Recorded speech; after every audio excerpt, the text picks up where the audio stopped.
Muy bien, pues siendo hoy lunes 6 de diciembre del 2021, vamos a continuar con un tema que dejamos pendiente en su terminación redonda. Y me refiero a la cuarta virtud cardinal que se conoce con el nombre de templanza. Sí hice un apunte largo de lo que es esa virtud, así que en relación a la definición de esa extraordinaria virtud, solamente haré un pequeño recordatorio, porque ya lo expliqué, qué es la virtud de la templanza. Pero en términos de aprovechar y utilizar la famosa ley del aprendizaje llamada repetición, y ese apotegma que he lanzado con mucha frecuencia, que dice que solo aprendemos lo que repetimos, vale la pena entonces repetir algunos conceptos básicos de la definición de templanza, para después profundizar en las virtudes que no vimos de manera detallada al analizar la sesión del 8 de noviembre, que fue la última en donde vimos ese tema, la virtud de la templanza. Recordemos que el resto de las sesiones estuvieron enfocadas a poner en su lugar a la mal llamada Revolución Mexicana, a la que yo llamo, como todos deben haberlo ya escuchado, revolución anti-mexicana.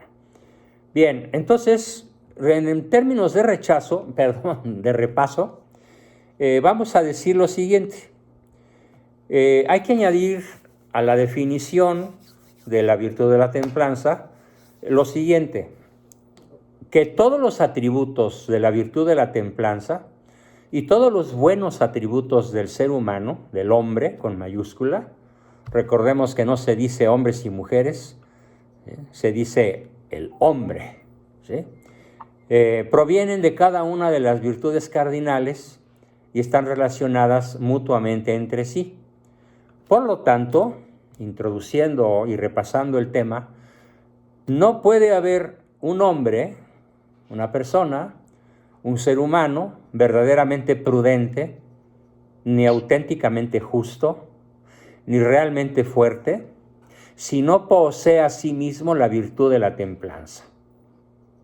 Se puede decir que esta virtud condiciona indirectamente a todas las demás virtudes, pero se debe decir también que todas las otras virtudes son indispensables para que el hombre pueda ser moderado o sobrio, o practicar todas las virtudes que se relacionan con la templanza. El mismo término, templanza, se refiere en cierto modo a lo que está fuera del alma y del cuerpo del hombre. Mientras que, por ejemplo, la fortaleza está en el interior de la mente, del cuerpo, del espíritu, de la psique, la templanza se refiere a exterioridades. La comida, la vestimenta, el alcohol, las drogas, los atractivos que son deseos, sentimientos, pasiones, emociones por algo que nos atrae. En efecto, decimos que es moderado o templado el que no solo no abusa de la comida, sino que en el caso de la virtud de la templanza, fíjense qué concepto tan importante, lo sabe disfrutar con moderación. No es que la templanza prohíba los goces sensuales, los goces sensoriales, los goces materiales, de lo que tenemos, de lo que observamos, de lo que nos gusta, de lo que nos atrae. Sería un concepto estoico, pagano, por supuesto, griego o romano o antiguo, pero no sería un concepto cristiano, verdaderamente, y mucho menos católico, el tener prohibido todo goce sensorial. Por eso el concepto de virtud de la templanza habla no de la supresión del placer de comer, sino de su recta razón, de su uso moderado, que nos permite disfrutar, en mayor o menor grado, de los placeres sensibles, del gusto, del tacto, de la bebida, de la comida, de la sexualidad y de cuantas cosas nos resulten placenteras.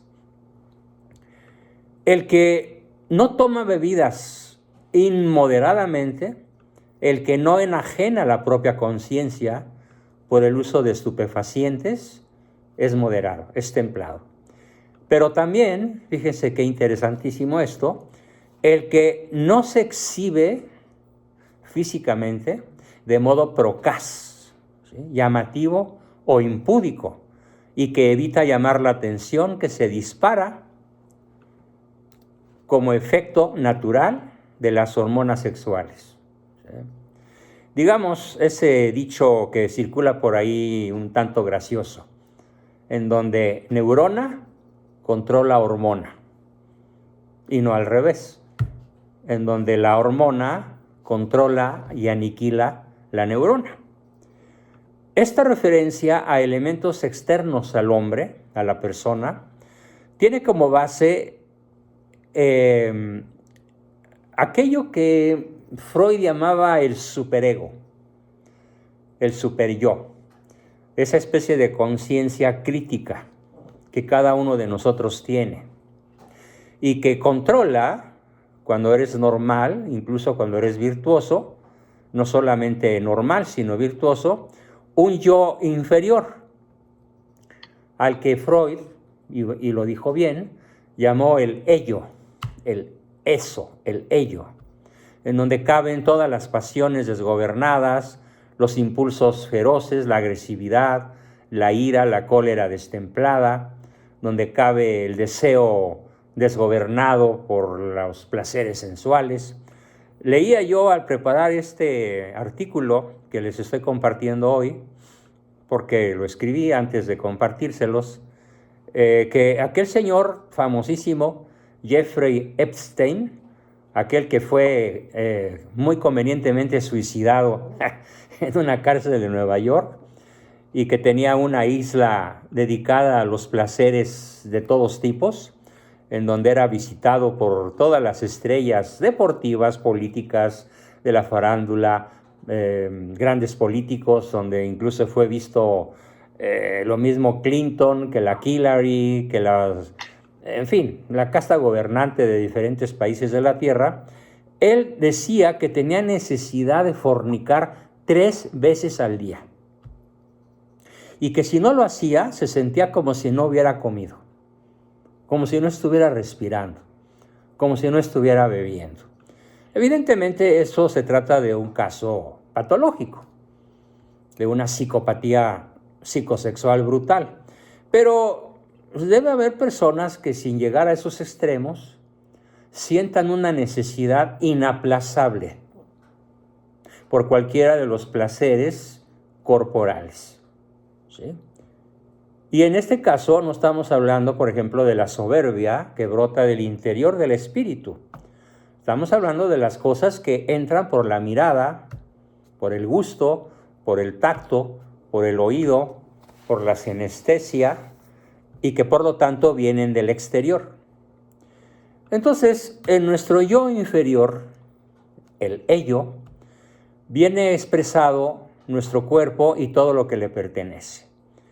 ¿Qué le pertenece al cuerpo? Las necesidades, los deseos, los sentimientos, las pasiones y las emociones. Repito, necesidades, deseos, sentimientos, pasiones y emociones, ¿sí? También podríamos meter sinónimos como caprichos, gustos, atracciones, obsesiones, pero en realidad ya dije las palabras básicas. Y sobre todo con una característica que los engloba a todos los conceptos que enumeré, y es que son de naturaleza sensual. No de naturaleza sexual, con X, sino de naturaleza sensual, es decir, que se siente corporalmente. Entonces, fíjense bien, todavía como un repaso antes de ver materia nueva, la virtud de la templanza garantiza a cada persona el dominio del yo superior sobre el yo inferior. Todavía haciendo referencia a Freud, él se quejaba de esto. Y absurdamente, por no decir estúpidamente, decía que las personas neuróticas eran las que reprimían el yo inferior con el superyo. Y entonces él se imaginaba un enorme estadio en donde todos estuvieran fornicando con que se les antojara por el tiempo que cada quien quisiera, sin ninguna restricción. Este erotismo freudiano fue exagerado por muchos autores que lo siguieron, como Wilhelm Reich y otros, que siempre criticaron la naturaleza superior de la templanza, diciendo que era un invento macabro, un invento inhumano de la cultura católica. Pero en realidad es exactamente al revés, porque incluso psicólogos conductistas han llegado a demostrar algo que voy a ejemplificar de una manera muy sencilla. Vamos a imaginar que tú tienes un par de cubetas enfrente de ti y ambas con agua caliente, no tan caliente como para que te quemes si metes las manos. ¿Qué va a suceder si tú sacas la mano derecha y dejas de meterla en la cubeta del lado derecho y la metes 5 minutos después? No vas a sentir el agua tan caliente como la primera vez, aunque el agua conserve su temperatura. ¿Esto qué significa? Que para conservar el cuerpo humano la misma sensación placentera, necesita elevar la frecuencia, la intensidad y la calidad del estímulo sensorial. Entonces, una persona que le da alegría a su puerco Macarena, invariablemente va a estar necesitando cada día de su vida estímulos de mayor atrevimiento, de mayor poder, de mayor impacto, de mayor fuerza, de mayor frecuencia, hasta que llegue como Epstein a sentir que tiene que fornicar al menos 3 veces al día. Darle entonces cabida, soltura, apertura irrestricta a los placeres sensoriales tiene como resultado fatal la pérdida de la sensibilidad. La templanza tiene entonces la enorme ventaja de que si eres templado, vas a conservar tu sensibilidad a flor de piel toda tu vida, sin exponerte a perderla. En cambio, repito el concepto, si insistes en estar creando una situación placentera sin restricciones, los estímulos placenteros tendrán que ser cada vez más elevados para conservar un nivel similar de placer al anterior, hasta que llegue un momento en que no exista ningún estímulo suficientemente placentero como para producirte la sensación de placer. Esto lo comprueba de una manera muy fehaciente también los asesinatos que ocurren a manos de personas de perfil destemplado, como son, por ejemplo, los capos del narcotráfico, o incluso no los capos, sino los burros que llevan la droga de un lugar a otro. Necesitan de dosis cada vez mayores o de drogas cada vez más potentes para obtener el efecto deseado. Y en términos de violencia, llega un momento en que disparar una metralleta o un misil o apretar un botón atómico los deja insensibles, porque ya estragaron el gusto, porque ya perdieron la sensibilidad a base de estar buscando siempre la conducta destemplada. Así que, viéndola desde un punto de vista meramente práctico, meramente humano, sin entrar en disquisiciones y análisis de carácter espiritual o de tipo superior, la templanza ofrece una enorme ventaja. Nos conserva la capacidad de gozar y disfrutar. por el resto de nuestros días. Y la destemplanza nos quita, nos roba, nos destruye justamente la capacidad de gozar legítimamente de todos los placeres que se nos ofrecen a la vista, al gusto, al olfato, al tacto, a la sinestesia, etc. Así que bienvenida la virtud de la templanza con estos nuevos conceptos que hasta ahorita estoy explicando. El hombre moderado es pues el dueño de sí, aquel en el que no predominan sobre la razón la voluntad. No predomina la voluntad sobre la razón, predomina la razón sobre la voluntad. Incluso, yo aprendí una lección desde muy niño, cuando mi padre se burlaba de un gran filósofo español, don Miguel de Unamuno, en una frase que Unamuno decía que era la razón de ser de su vida. Cuando le decían que por qué hacía ciertas cosas que le eran muy criticadas, contestaba: lo que pasa es que mi corazón tiene razones que mi razón no comprende. ¡Ja! ¡Qué cómodo!, ¿no? ¿Sí? Tremendo, es una herejía existencial fenomenal, porque no existe nada en el corazón humano que no pueda comprender o gobernar la razón, la inteligencia. Así que esta sesión es una invitación a tomar la rienda de nuestro destino, el control de nuestras pasiones, necesidades, emociones, gustos, aficiones, atracciones y deseos, sentimientos y emociones. Si esto es así, nos vamos a dar fácilmente cuenta del valor tan fundamental y radical que tiene la virtud de la templanza. Esta resulta nada menos que indispensable para que el hombre sea plenamente hombre. O dicho en femenino, para que la persona sea plenamente persona. Basta ver a alguien que ha llegado a ser víctima de las pasiones que lo arrastran, en donde renuncia por sí mismo al uso de la razón. Y constatamos que ser hombre, que ser persona, quiere decir que gozamos de la principal ganancia que nos da la virtud de la templanza, el respeto a la propia dignidad. ¿Por qué no conviene entonces, aparte de todas las razones que ya he dado, por qué no conviene dejarse arrastrar por los impulsos, pasiones, necesidades, sentimientos, emociones? Porque perdemos nuestra dignidad de seres humanos. Perdemos nuestra dignidad de personas. Y por ello, además, en otras muchísimas cosas,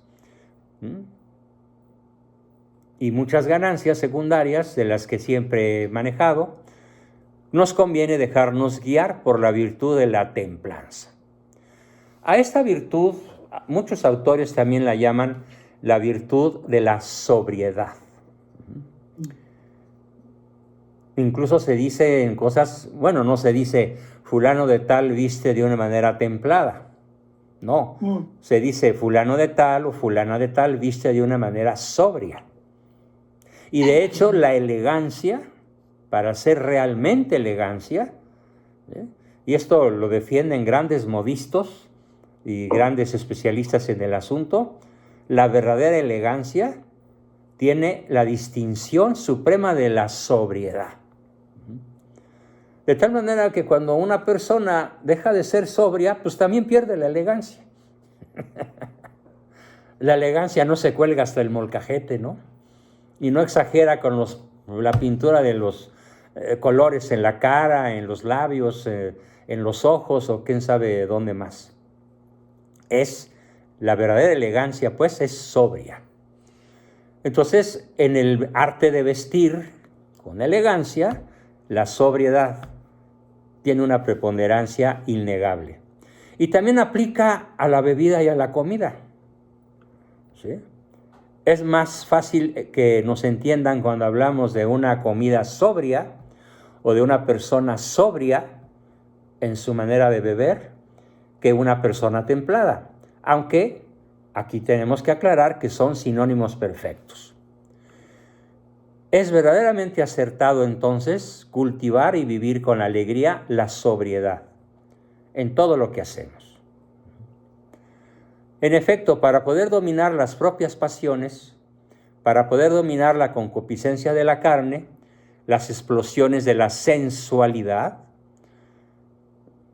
no conviene ir más allá del límite racional justo con relación a nosotros mismos, que no pierde el dominio de su yo inferior. Muchas veces he discutido con distintas personas algo que nos conviene que nos quede sumamente claro. Ninguna persona humana, ningún ser humano está ajeno a sentir una gran atracción por lo que sea. Por el propio sexo, por el sexo complementario, por la comida, por la bebida, por la pornografía, por el dinero, por el poder, por lo que guste. Cualquier cosa que nos produzca gusto o placer nos provoca un deseo. El deseo no es lo malo. El no gobernar el deseo conforme a la recta razón es el pecado y es la destemplanza o la pérdida de la sobriedad. Y cuando tú sientes lo que sea, por violento que sea, y logras dominarlo, entonces entras en el reino de la templanza y de las ventajas que mencioné hace unos minutos. El ser sobrio o templado, es una aclaración extremadamente importante, no quiere decir que el hombre virtuoso, sobrio, templado, no pueda ser espontáneo. No quiere decir que el hombre virtuoso, sobrio y templado no pueda gozar, o no pueda llorar, o no pueda expresar los propios sentimientos. Es decir, no significa la templanza ni la sobriedad que deba hacerse insensible. No significa que deba hacerse indiferente, como si fuera de hielo o de piedra. No, de ninguna manera. De hecho, es suficiente con mirar a Jesús y multitud de pasajes de su vida para estar convencido de eso. Jesús expresa llanto. Jesús expresa alegría. Jesús expresa miedo. Jesús expresa angustia de muerte, sobre todo en el huerto de los olivos. Jesús expresa indignación cuando echa a los mercaderes del templo que habían convertido la casa de Dios en una cueva de ladrones. No hay emoción humana que no haya vivido Jesús, hombre, pero todas dentro de la templanza, dentro de la sobriedad. Repito el concepto, jamás se ha identificado la moral cristiana o la ética católica con la ética estoica, que incluso tiene representantes en la era moderna como Immanuel Kant. Cuando finalmente se cuestiona a Kant, que por cierto era protestante, se le cuestiona a Kant de por qué las cosas tienen que hacerse como tienen que hacerse, no sabe dar ninguna explicación de orden sobrenatural. Solamente dice porque sí. Y lo llama el imperativo categórico. ¿Por qué tienes que ser honesto? Porque sí. ¿Por qué tienes que ser veraz? Porque sí. ¿Por qué conviene que gobiernes todos los impulsos de la carne? Porque sí. Ah, mira qué chistoso, ¿no? Pues no. La moral cristiana verdadera, la ética católica, no es kantiana. Tampoco es estoica y mucho menos kantiana. Porque lo único que justifica la ética católica en términos de la templanza es que estamos controlando y dominando las pasiones, los sentimientos, las emociones y todo lo que se le parece en función de obtener un bien mucho mayor. ¿Qué tal mayor? Pues infinitamente mayor, porque es una virtud que si la vivimos nos va a llevar a la conquista de nuestro último fin. Así que al contrario del estoicismo y al contrario de la falsa moral kantiana de Emmanuel Kant, considerando toda la riqueza de afectos y de emotividad de la que todos los hombres estamos dotados, todos los seres humanos estamos dotados, si bien de modo distinto. Los hombres diferimos mucho del modo como las mujeres viven sus emociones. La sensibilidad femenina, por favor, es obvio que es muy superior, mucho más fina y profunda que la sensibilidad masculina.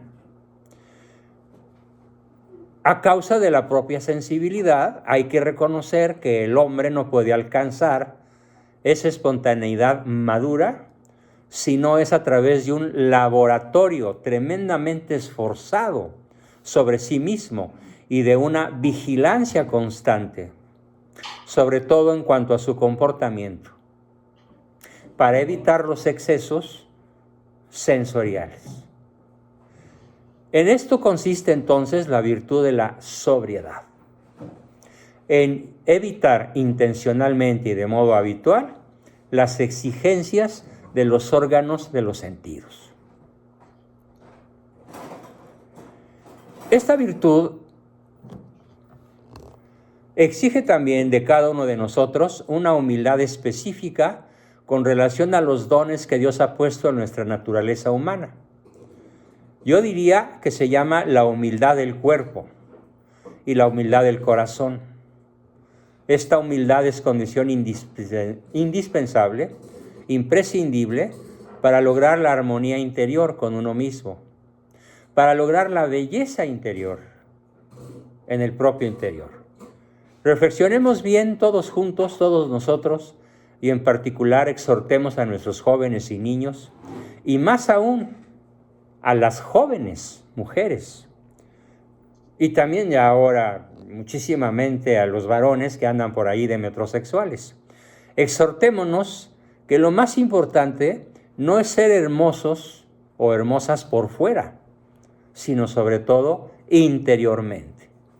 Sin esa belleza interior que da la propia dignidad de la sobriedad y la templanza, todos los esfuerzos encaminados a embellecer al cuerpo no harán ni de él ni de ella, ojo, contundente, no harán ni de él ni de ella una persona verdaderamente hermosa.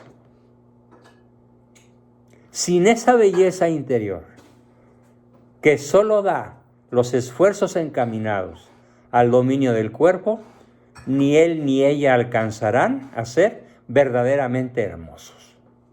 Serán sensuales, serán atractivos, serán vulgares, serán protervos, serán lascivos, pero no verdaderamente hermosos. Porque la verdadera belleza es pudorosa. La verdadera belleza es elegante. La verdadera belleza, repito, es sobria y templada. Por otra parte, no es precisamente el cuerpo el que padece perjuicios sensibles y con frecuencia graves para la salud si al hombre, a la persona, le falta la virtud de la templanza, de la sobriedad.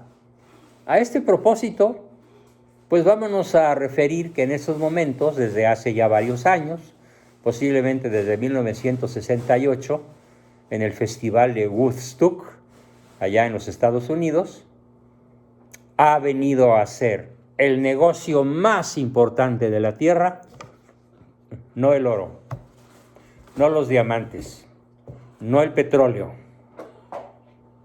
sino ¿qué? La pornografía, la sensualidad, la exhibición narcisista del propio cuerpo. Y a este propósito, a esto nos lleva también que en la ausencia de la templanza y de la sobriedad, el segundo lugar lo ocupa la droga en todas sus variantes. Y ahí se van compitiendo por el primer lugar los dos fenómenos brutalmente destemplados y faltos de sobriedad a los que me he referido. Y basta con ver las estadísticas. Solamente en lo que va del año, en los Estados Unidos ha habido 100,000 muertes por sobredosis. Ni la guerra de Vietnam, ni la guerra de Corea, ni los conflictos constantes en Medio Oriente han causado tantos muertos. Y si nos venimos a México, en lo que va del sexenio, 105,000 muertos ligados al consumo de drogas nos demuestra que México es un país que perdió la templanza y que ahora está gobernado por el narcotráfico. Desde los más altos puestos, comenzando por el bulto de Palacio, que es el narcotraficante número 1 de este país. También tienen experiencia de ello los médicos que trabajamos en consultorios, ¿sí? Médicos, psiquiatras, psicólogos, etcétera, a donde acuden personas de todas las edades. Y yo puedo decir, sin temor a equivocarme, que el principal motivo de consulta de niños, adolescentes, jóvenes, personas de edad madura, y si es que llegaron personas de la tercera edad, están en un 80 o 90% ligados a la pérdida de la sobriedad y la pérdida de la templanza. Y nos toca cerrar la sesión con una hermosísima virtud de la cual prometí hablar para seguir avanzando en nuestro tema de la templanza y la sobriedad, y me voy a referir al pudor. El pudor es una parte esencial de la templanza. Se puede decir que sin pudor no existe templanza. El pudor es una virtud, por definición, que defiende, protege, cuida nuestra dignidad de personas, de seres humanos, de hombres, evitando convertirnos en objetos de placer. El pudor promueve el respeto y el auténtico amor centrado no en lo que se aparenta, sino en aquello que verdaderamente somos. Dicho en singular, el pudor promueve el respeto y el auténtico amor centrado, no en lo que se aparenta, sino en lo que verdaderamente se es. Así que es una virtud esencialísima. Les cuento una anécdota. Hace tiempo, en alguna parroquia que yo solía visitar en Fontana, California, y me acuerdo de esta anécdota porque media hora antes de empezar estuve chateando con el padrecito que es el objeto o protagonista de esta anécdota. Este padre, al que vamos a llamar el padre Porfirio, bueno, de hecho así se llama, y si se entera de que lo estoy mencionando le va a dar mucho gusto, llamó mucho la atención que él les llamó la atención a las jóvenes de su parroquia en una zona acomodada del lugar llamado Fontana, del municipio, hablando en términos mexicanos, de Fontana, California. Con sonriente ironía, el padre les dijo así: dado que el Padre Eterno ya sabe cómo están hechas, eviten entrar a la iglesia con el ombligo descubierto. Me acuerdo, y me da mucha risa porque lo dijo de muy buen humor, pero obviamente indignadas. ¿Qué creen que sucedió? Las mamás de las jóvenes aludidas por andar enseñando el ombligo en misa fueron a reclamarle al padre Porfirio con la espada en alto, a disque a defender a sus frágiles hijas. Perdón, pero me pitorreo de ese término de frágiles, ¿no? ¿Cómo se permite el moralista cura infiernero pueblerino decirles algo tan horrible? No hace falta mucho seso para ver que en una lógica sutil, el buen cura podría muy claramente imaginarse el futuro y quería prevenirles a las jóvenes otro tipo de males. Pero como demuestra hoy en día nuestra sociedad, Hoy nos rige más bien la lógica del, ojo, mejor entrenadas a mostrar que controladas en el pudor. Mejor entrenadas en mostrar su cuerpo que controladas en el pudor. O dicho de otra manera, como lo dijo el Padre, están mejor entrenadas a mostrar que castigadas en el pudor. Después de todo, muchos piensan que hablar de pudor es arriesgarse a terminar en los tiempos de nuestras bisabuelas. Aquel tiempo prehistórico, lo digo no sin ironía, de las faldas hasta los tobillos. Yo me acuerdo que mi mamá y mis hermanas usaban la falda hasta los tobillos, con mucha naturalidad y elegancia. ¿Acaso no ha sido el pudor el estandarte del moralismo, la carta virtuosa del que veía pecado y tentación en todas partes? Bueno, esto dicen las que actualmente desprecian el pudor y están entrenadas para mostrar. Mucho nos ha hecho mella en la sociedad actual este tipo de pensamiento. Eso de que es moralina, de que es ser mochilón, mojigato, anticuado, que pertenecemos al tiempo de las abuelas o bisabuelas, si pretendemos que el pudor regrese. No, amigos, mucho ha hecho mella este tipo de pensamiento. Mucho nos ha dañado socialmente la pérdida del pudor, ya de una manera casi absoluta. No todos pensamos así. Para mí, y quisiera que para todo el grupo, y para sus hijos y nietos, el pudor vuelva a ser, o siga siendo, la salvaguarda de la propia intimidad, y no una existencia meramente pública. Según esta visión, el pudor acompaña siempre a la persona, y su desaparición, la desaparición del pudor, comporta invariablemente una notabilísima disminución de la personalidad, para convertirse en un objeto de placer, en una cosa. Porque, ¿qué es lo que se expresa en el pudor? En las dos visiones opuestas, arriba expuestas, puede observarse un sentido común. El pudor es la manifestación de algo íntimo, de lo propio de la persona. Es, en definitiva, un modo de relacionarnos con los demás. Un modo digno de relacionarnos con los demás. De hecho, existe una relación entre ausencia de pudor y exceso de vanidad. Repito, existe una estrecha relación entre falta de pudor y exceso de vanidad. Si lo que se quiere es llamar la atención, se cae en el exhibicionismo. Y el exhibicionismo suele ser propio de las personas narcisistas.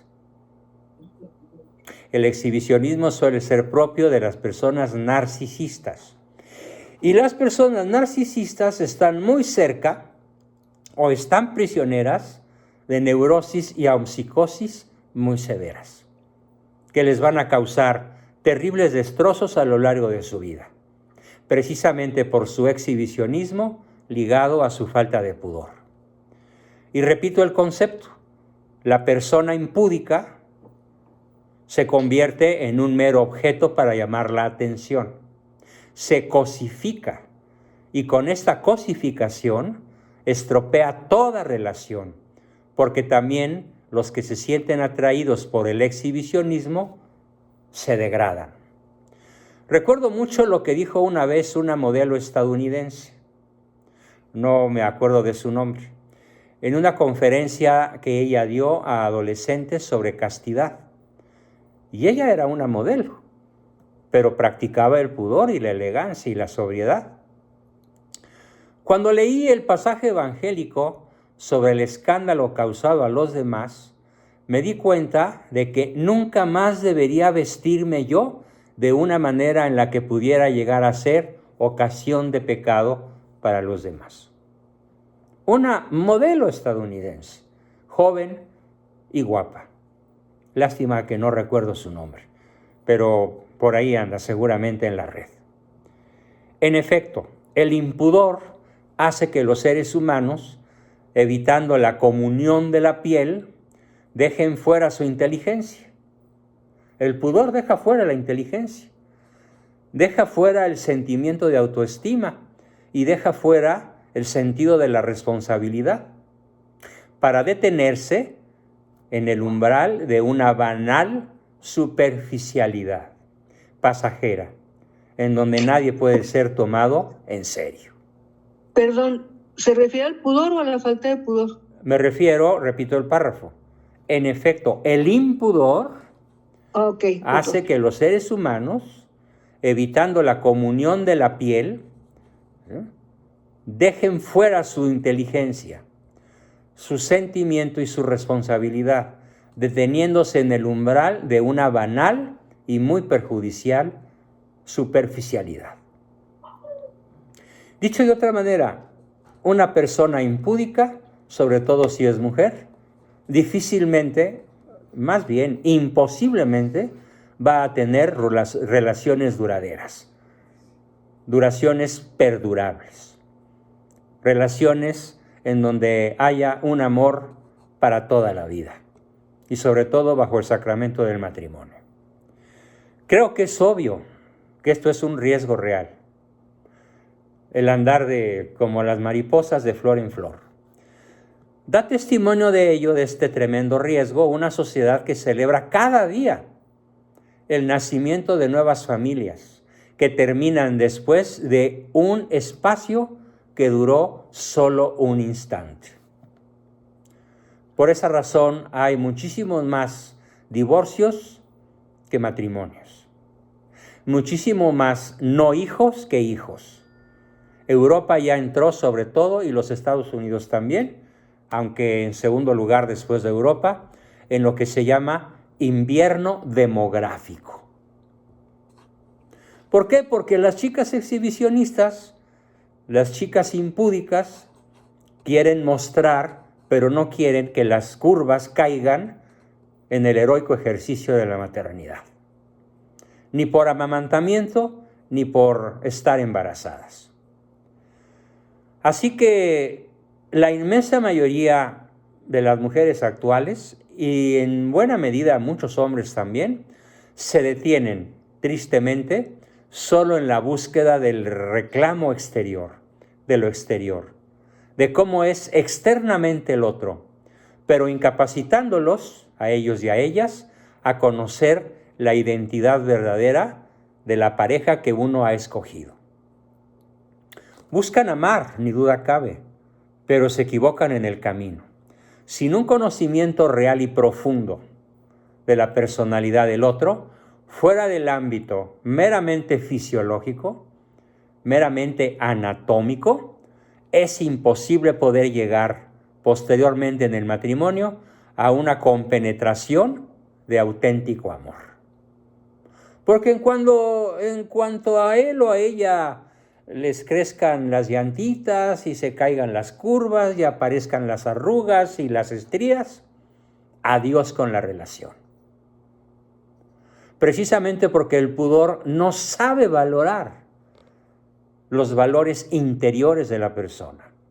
Se queda en una exterioridad superficial que llega a ser una verdadera esclavitud.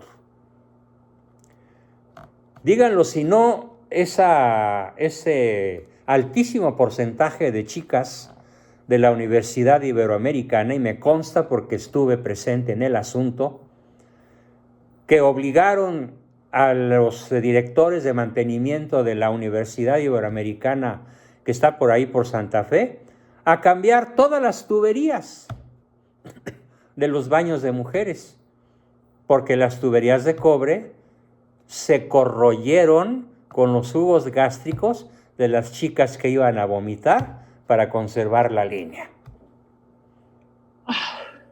Tremenda tragedia, que no la han podido resolver. En términos arquitectónicos sí, porque cambiaron las tuberías de cobre o de fierro o de lo que sea por tuberías de plástico, que no se corroen ni se echan a perder como lo hicieron las tuberías anteriores, pero el problema de la bulimia, la anorexia y los trastornos alimenticios evidentemente van en aumento. Para poder evitar todo esto que acabo de señalar, sería indispensable crear una verdadera cultura del pudor. Una cultura del pudor. En cierta manera, el pudor se muestra como una garantía que defiende a los individuos. Esto es esencial, por favor pongan mucha atención. Defiende a los individuos, hombres o mujeres, de todas las edades, de relaciones predatorias. De relaciones, para que se entienda mejor, depredatorias. Los depredadores andan sueltos. ¿Buscando qué? Cuerpos.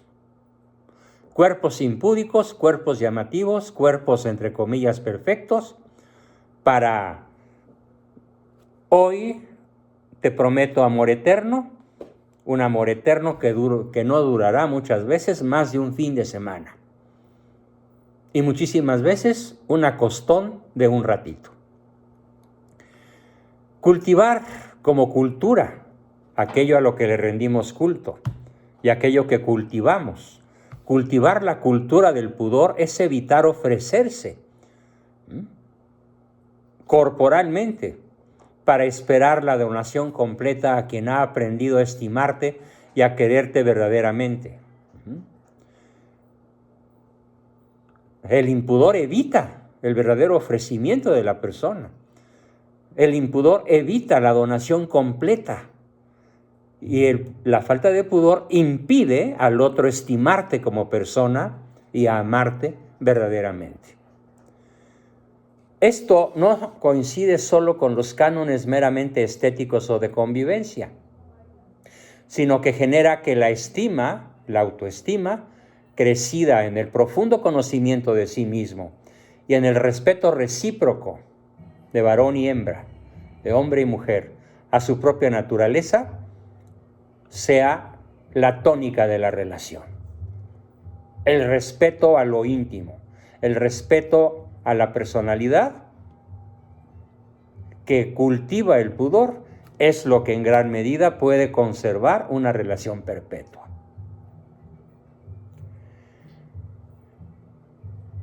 Concluiría diciendo que además la vida cuenta también con la realidad del sufrimiento.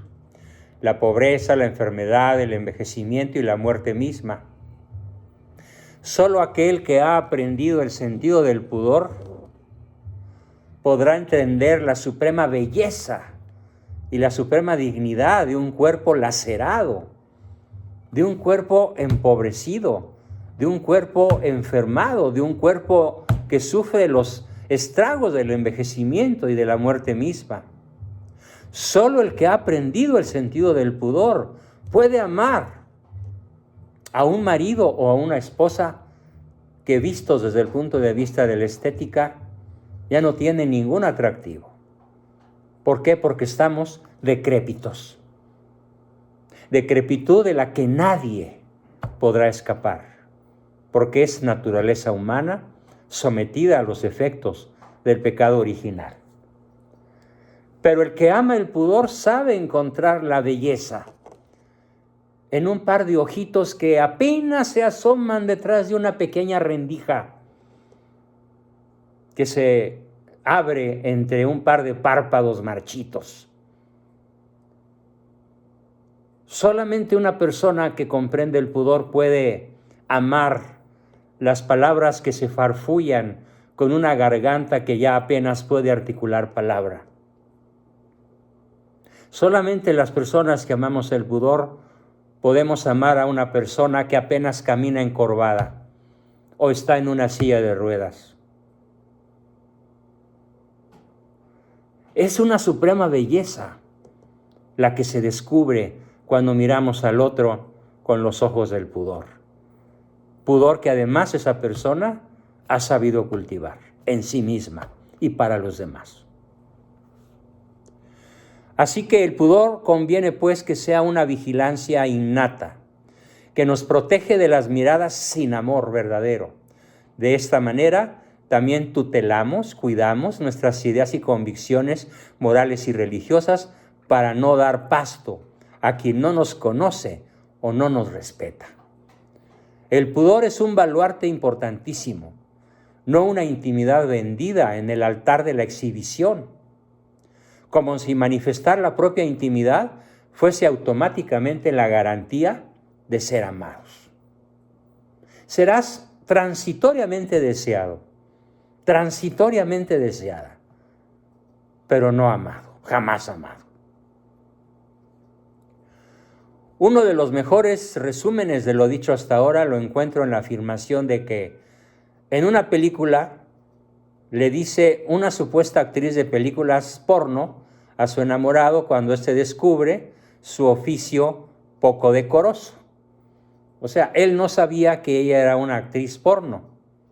Y él le dice, no sabes el dolor, le dice ella a él, no sabes el dolor que me causa, que me da el saber que tú sepas quién soy. Ahora para mí todo ha cambiado.